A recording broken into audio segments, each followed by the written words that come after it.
Hello students, welcome to our channel Manya education. आज मैं आप सभी के लिए लाई हूँ कक्षा 8 सीबीएसई बोर्ड की हिंदी से एक पाठ जिसका नाम है बस की यात्रा। इसे लिखा है हरिशंकर परसाई जी ने। तो ये एक व्यंग है। तो हिंदी साहित्य की जो व्यंग विधा होती है उसका अपना एक अलग ही मज़ा होता है, उसका एक अपना अलग ही स्वाद होता है।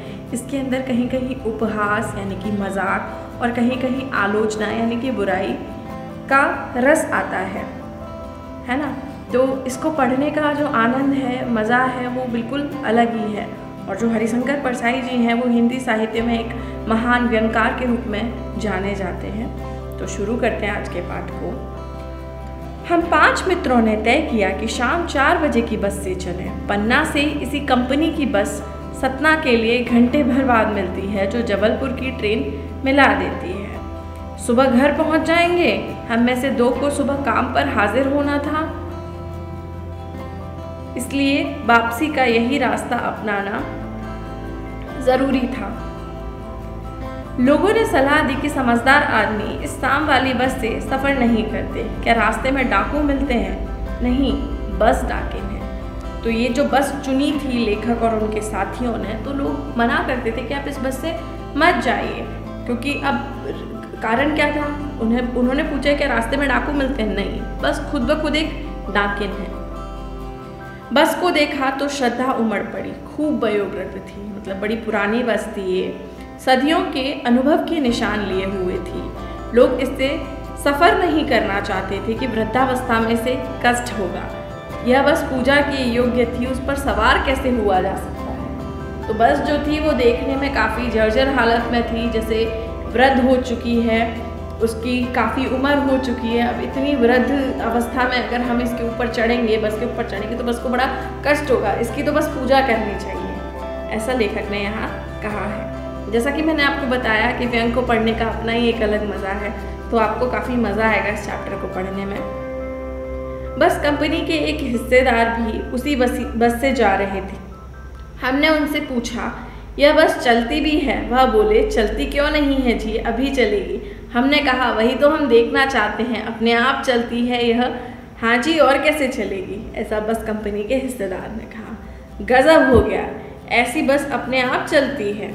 हम आगा पीछा करने लगे। डॉक्टर मित्र ने कहा, डरो मत, चलो, बस अनुभवी हैं, नई नवीली बसों से ज़्यादा विश्वसनीय हैं, हमें बेटों की तरह प्यार से गोद में लेकर चलेगी।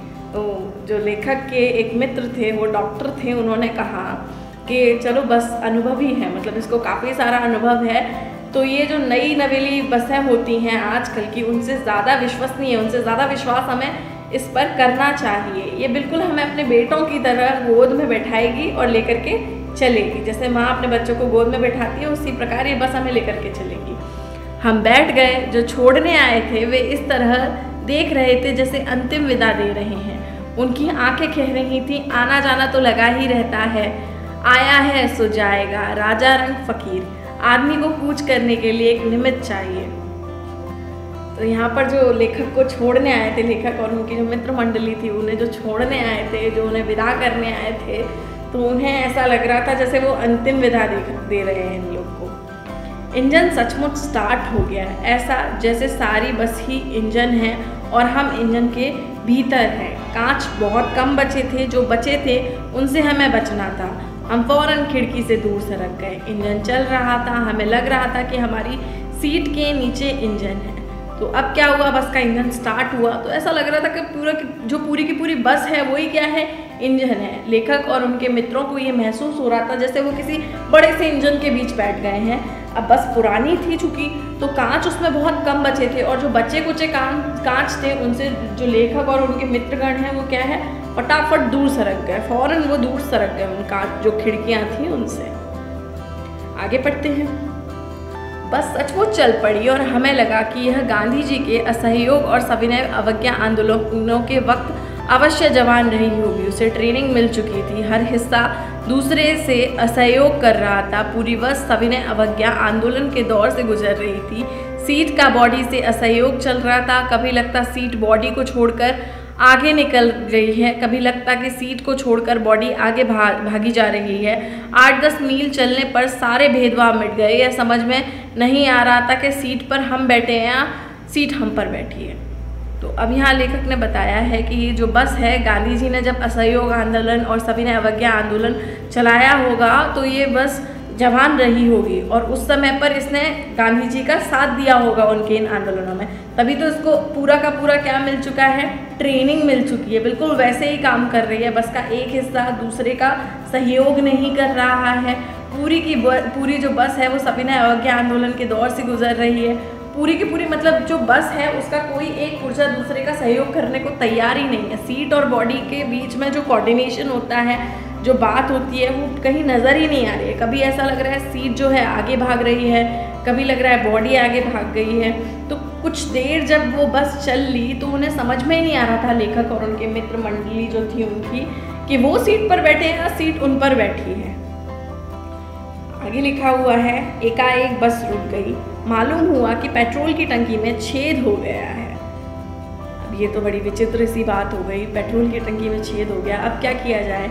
ड्राइवर ने बाल्टी में पेट्रोल निकालकर उसे बगल में रखा और नली डालकर इंजन में भेजने लगा। अब मैं उम्मीद कर रहा था कि थोड़ी देर बाद बस कंपनी के हिस्सेदार इंजन को निकालकर गोद में रख लेंगे और उसे नली से पेट्रोल पिलाएंगे, जैसे माँ बच्चे के मुंह में दूध की शीशी लगाती है। तो अब क्या हुआ, जब पेट्रोल की टंकी में छेद हुआ तो ड्राइवर ने फटाफट से पूरा पेट्रोल निकाल करके बाल्टी में भर लिया और नली डाल करके इंजन में भेजने लगा। अब यहाँ जो परसाई जी हैं उन्होंने एक बड़े ही हास्यात्मक तरीके से आलोचना की है। उन्होंने बड़ी ही अच्छे ढंग से कहा है कि उनको ऐसा लगा कि जो कंपनी के हिस्सेदार हैं वो इंजन को निकाल करके क्या करेंगे, गोद में रख लेंगे और जैसे माँ अपने बच्चे को शीशी से दूध पिलाती है वैसे ही इंजन में क्या करेंगे, नली से पेट्रोल डालेंगे। आगे लिखा है, बस की रफ्तार अब 15-20 मील हो गई थी। मुझे उसके किसी हिस्से पर भरोसा नहीं था। ब्रेक फेल हो सकता था, स्टीयरिंग टूट सकता है। प्रकृति के दृश्य बहुत लुभावने हैं। दोनों तरफ हरे भरे पेड़ थे जिन पर पक्षी बैठे थे। मैं हर पेड़ को अपना दुश्मन समझ रहा था। जो भी पेड़ आता डर लगता कि इससे बस टकराएगी। वह निकल जाता तो दूसरे पेड़ का इंतज़ार करता। झील दिखती तो सोचता कि इसमें बस गोता लगा जाएगी। तो अब क्या है, बस की रफ्तार काफ़ी बढ़ चुकी थी। अब जो लेखक थे उन्हें बस पर बिल्कुल भी भरोसा नहीं था, किसी भी पुर्जे पर भरोसा नहीं था बस के। उन्हें कभी लगता कि बस के ब्रेक फेल ना हो जाए, कहीं स्टीयरिंग ना टूट जाए। जो प्रकृति में जैसे हम जब सड़क पर चलते हैं बस में, आपने देखा होगा तो दोनों तरफ जो पेड़ का जो हरा भरा माहौल रहता है वो बड़ा ही अच्छा लगता है, लुभावना लगता है। लेकिन जो लेखक है वो हर पेड़ को अपना दुश्मन समझ रहे थे। उन्हें ऐसा लगता कि किसी पेड़ से जो बस है वो टकरा ना जाए। अगर एक पेड़ निकल जाता तो वो दूसरे का इंतज़ार करते। कभी उन्हें झील दिखती तो ऐसा लगता बस इसमें डूब ना जाए, गिर ना जाए इस झील में। एकाएक फिर बस रुकी। ड्राइवर ने तरह तरह की तरकीबें की पर वह चली नहीं। सविनय अवज्ञा आंदोलन शुरू हो गया था। कंपनी के हिस्सेदार कह रहे थे कि बस तो फर्स्ट क्लास है जी, यह तो इत्तेफाक की बात है। अब क्या हुआ, एकदम से जो है वो बस रुक गई और ड्राइवर तरह तरह की तरकीबें, तरह तरह के उपाय करके उस बस को चलाने का काम कर रहा था। वो सोच रहा था कि बस को किस तरह चलाया जाए, ऐसी तरकीबें वो ढूंढ रहा था। लेकिन बस जो थी वो बिल्कुल चलने का नाम ही नहीं ले रही थी। इस पर कंपनी के हिस्सेदार ने क्या बोला, जो बस कंपनी के हिस्सेदार थे उन्होंने कहा बस तो एकदम फर्स्ट क्लास है, पता नहीं क्या हो गया, ये तो इत्तेफाक की बात है। क्षीण चांदनी में वृक्षों की छाया के नीचे वह बस बड़ी दयनीय लग रही थी। लगता जैसे कोई वृद्धा थक कर बैठ गई हो। हमें ग्लानि हो रही थी कि हम बेचारी पर लद कर चले आ रहे हैं। अगर इसका प्राणांत हो गया तो इस बियावन में हमें इसकी अंत्येष्टि करनी पड़ेगी। तो अब क्षीण चांदनी मतलब जो चांद गिर आया था, वृक्षों की छाया थी, तो बस को देख करके बड़ी दया आ रही थी। ऐसा लग रहा था जैसे कोई वृद्धा यानी कि कोई बूढ़ी औरत थक करके क्या हो गई हो, बैठ गई हो। लेखक को ग्लानि हो रही थी, यानी कि उसे खुद पर गुस्सा आ रही थी, है ना। उसे ऐसा लग रहा था कि बेचारी इतनी बूढ़ी है और हम सब इस पर क्या कर गए हैं, लद कर चले आ रहे थे दूर से। अगर ये इसका प्राणांत हो गया यानी कि ये मर गई तो हमें क्या करना पड़ेगा, यहीं इसकी अंत्येष्टि करनी पड़ेगी, जो अंतिम संस्कार है वो करना पड़ेगा। हिस्सेदार साहब ने इंजन खोला और कुछ सुधारा। बस आगे चली, उसकी चाल और कम हो गई। धीरे धीरे वृद्धा की आंखों की ज्योति जाने लगी, यानी बस के लिए बोला है। धीरे धीरे जो उसकी हेडलाइट थी, जो रोशनी दे रही थी, वो धीरे धीरे कम होने लगी। चांदनी में रास्ता टटोल कर वह रेंग रही थी। आगे या पीछे से कोई गाड़ी आती दिखती तो वह एकदम किनारे खड़ी हो जाती और कहती, निकल जाओ बेटी, अपनी तो उम्र ही नहीं रही। तो अब क्या हुआ, चांदनी में हल्की हल्की जो रोशनी थी चांद की, उसके वजह से जो रोशनी आ रही थी चांद की जो चांदनी थी, उससे जो गाड़ी है वो रेंग रही थी हल्की हल्की रोशनी में। अगर आगे पीछे से कोई गाड़ी आती तो वो एकदम साइड में हो जाती बस, और जैसे कोई वृद्ध औरत कह रही हो, निकल जाओ बेटी, अपनी तो उम्र हो गई है, ऐसा प्रतीत हो रहा था लेखक को। एक पुलिया के ऊपर पहुंचे ही थे कि एक टायर फिस करके बैठ गया। वह बहुत जोर से हिलकर थम गई। अगर स्पीड में होती तो उछलकर नाले में गिर जाती। तो अब क्या हुआ, पुलिया के ऊपर पहुंचे और टायर फिस करके क्या हुआ, बैठ गया एकदम से, और बस जो है वो बहुत ही ज़ोर से हिली और थम गई।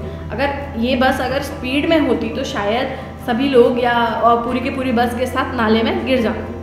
मैंने उस कंपनी के हिस्सेदार की तरफ पहली बार श्रद्धा भाव से देखा। वह टायरों की हालत जानते हैं, फिर भी जान हथेली पर लेकर इसी बस में सफ़र कर रहे हैं। उत्सर्ग की ऐसी भावना दुर्लभ है। सोचा, इस आदमी के साहस और बलिदान भावना का सही उपयोग नहीं हो रहा। इसे तो किसी क्रांतिकारी आंदोलन में होना चाहिए। अगर बस नाले में गिर पड़ती और हम सब मर जाते तो देवता बाहें पसारे उसका इंतजार करते और कहते, वह महान व्यक्ति आ रहा है जिसने एक टायर के लिए प्राण दे दिए, मर गया पर टायर नहीं बदला। तो देखिए यहाँ भी किस हिसाब से आलोचना की है परसाई जी ने उस कंपनी के हिस्सेदार की। कहा है कि उनके मन में उस कंपनी के हिस्सेदार के लिए क्या जागा, श्रद्धा भाव जागा। वो जानता था कि टायर की हालत कितनी जर्जर है, लेकिन उसने जान दे दी। मतलब देवता ऐसा कहते, अगर वो मर जाता तो देवता बाहें पसार के उसका इंतज़ार करते और कहते कि देखिए वो व्यक्ति आ गया जिसने एक टायर के लिए अपनी जान दे दी। पता था कि टायर की हालत इतनी जर्जर है, टायर नहीं बदला लेकिन मर गया। आगे लिखा है, दूसरा घिसा टायर लगाकर बस फिर चली। अब हमने वक्त पर पन्ना पहुंचने की उम्मीद छोड़ दी थी। पन्ना कभी भी पहुंचने की उम्मीद छोड़ दी थी। पन्ना क्या, कहीं भी कभी भी पहुंचने की उम्मीद छोड़ दी थी। लगता था कि ज़िंदगी इसी बस में गुजरनी है और सीधे उस लोक को प्रयाण कर जाना है। तो अब क्या हुआ, अब एक टायर फिस करके बैठ गया तो दूसरा एक पुराना घिसा हुआ टायर लगाया गया। और उस वक्त जब टायर लगाया उसके बाद लेखक और उनकी जो मित्र मंडली थी उसने पन्ना जाने की उम्मीद छोड़ दी। पन्ना क्या, कहीं भी जाने की उम्मीद छोड़ दी। उन्हें लगा कि अब हम कहीं नहीं पहुंच सकते, जाएंगे तो हम दूसरे लोक में ही जाएंगे, अब बस मर के ही हम दूसरे लोक में पहुंच जाएंगे। अब हमारा कहीं भी जाना, इस पृथ्वी लोक पर हमारा कहीं भी जाना मुमकिन नहीं है। आगे लिखा है, इस पृथ्वी पर उसकी कोई मंजिल नहीं है, हमारी बेताबी तनाव खत्म हो गए। तो अब लेखक ने सोच लिया उनकी इस पृथ्वी पर कोई मंजिल नहीं है, इस पृथ्वी पर वो तो कहीं नहीं पहुंचने वाले, दूसरे लोक में ज़रूर पहुंच जाएं। अब जो लेखक और उनकी जो मित्र मंडली थी उनकी सारी बेताबी और तनाव यानी कि सारी चिंताएं खत्म हो गए। हम बड़े इत्मीनान से घर की तरह बैठ गए, चिंता जाती रही, हंसी मजाक चालू हो गया। तो अब क्या हुआ, जैसे घर पर हम बड़े आराम से बैठते हैं, इत्मीनान से बैठते हैं, उसी तरह लेखक और उनकी पूरी की पूरी मित्र मंडली बैठ गई और इस तरह उनकी चिंता जो है धीरे धीरे जाती रही और वहाँ पर हंसी मजाक चालू हो गया। एक हंसी मजाक का माहौल वहाँ बन गया। तो इस पाठ का नाम था बस की यात्रा। इसे लिखा है हरिशंकर परसाई जी ने। अगर आपको भी ये पाठ पसंद आया हो तो वीडियो को लाइक कीजिए, चैनल को सब्सक्राइब कीजिए, साथ ही इसे अपने फ्रेंड्स के साथ शेयर भी कीजिए। Thank you.